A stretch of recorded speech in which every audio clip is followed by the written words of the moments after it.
Assalamualaikum warahmatullahi wabarakatuh. Anak-anakku sekalian, hari ini kita melanjutkan pembelajaran dari minggu sebelumnya. Yang pertama, kita akan menjelaskan isi teks deskripsi. Yang nomor 2, menelaah struktur teks deskripsi. Yang ketiga, kaidah kebahasaan teks deskripsi. Yang keempat, menyajikan data, gagasan, kesan dalam bentuk teks deskripsi.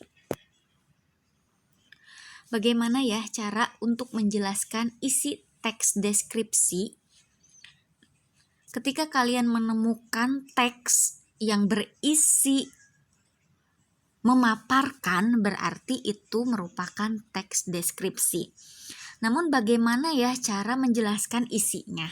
Kalian harus mengetahui dulu ataupun menentukan teks deskripsi tersebut menggunakan 5W1H. What, who, when, where, why, dan how. Mungkin kalian sudah tidak pernah lupa dengan 5W1H.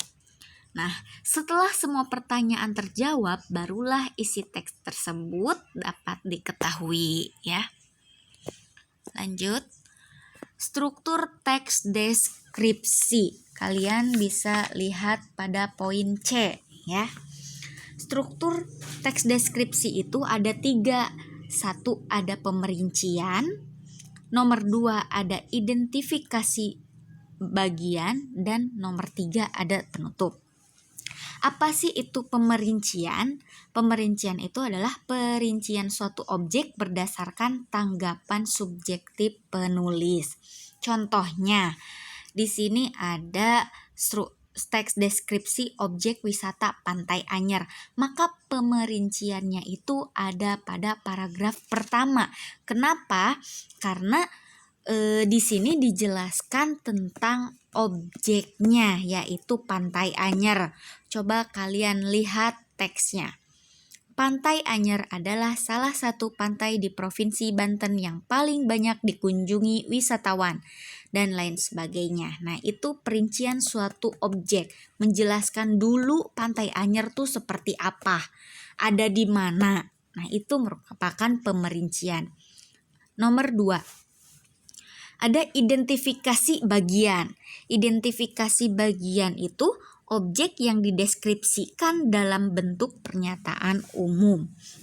Coba kalian lihat pada kolom identifikasi bagian. Di sana dijelaskan di Pantai Anyer itu kita bisa ngapain. Ternyata bisa berenang, bermain water sport, membangun istana pasir, snorkeling, berselancar. Nah, pada identifikasi bagian ini penjelasannya lebih dalam lagi daripada pemerincian. Kalau pemerincian itu dia hanya menjelaskan Pantai Anyernya saja, tetapi ketika identifikasi bagian, struktur yang nomor 2, kalian menjelaskan bagaimana keadaan Pantai Anyer, di sana ada apa aja, itu kalian identifikasi bagian. Dan yang terakhir ada penutup.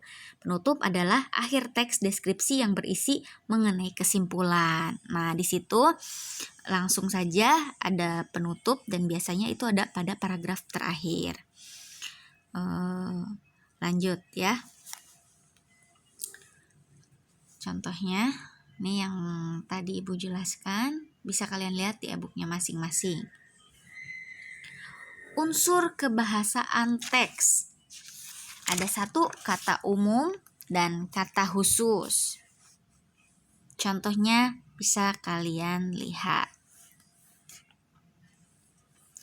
Lanjut, ada majas perbandingan. Ya. Lanjut, ada kata benda, ada kata sifat, dan kata bilangan. Yang keempat, kalimat utama dan penjelas. Yang kelima, ada pencitraan. Ya. Nah, itu nanti akan dibahas nanti ya. Lanjut. Nah, sekarang bagaimana cara menyajikan teks deskripsi.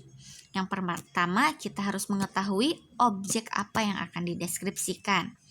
Yang nomor 2, membuat kerangka yang akan dideskripsikan. Contohnya, kita mau mendeskripsikan sekolah.